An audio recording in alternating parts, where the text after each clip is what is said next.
So are you aware of that saying, that old saying? How does it go? If every problem was a nail, then every solution would be a hammer? Is that something like that? Anyway, I'm kind of guilty of approaching life like that. I'm the first to admit it. You know, I do everything I'm supposed to do, but sometimes I'm a little heavy-handed. One time, a distraught client of mine referred to me as an insensitive clod. I said, wait a minute, I'm very sensitive. Sometimes I approach time with the same sort of sledgehammer mentality. And I have to be very careful when I'm trying to manifest something. I'll give you an example. Check this out. On 7/7/7, I was going to do some remodeling. And I was talking to a fellow and I said, you see that garage? And he said, yeah. And I said, you see that deck? And he said, yeah. And I said, well, before we get started on the remodeling, those have to come down. And he agreed. Well, that afternoon, some freak microburst came through and a tree fell on the garage and on the deck and tore them down.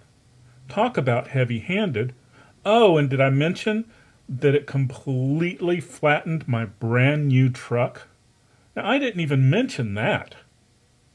So I suppose you have to be very careful when you're thinking about manifestation. And really, when you get around to it, timing is everything.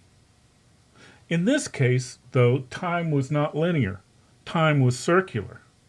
Because there are all these events that had to lead up to that occurrence, and then once it happened, there were all these things that spiraled out of it. And eventually, we got a new deck, and eventually, we got a new garage. Unfortunately, I forgot to manifest that part about it working out financially.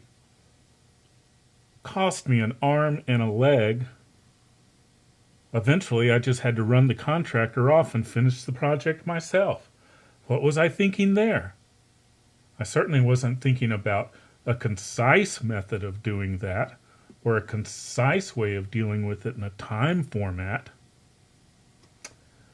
I don't know.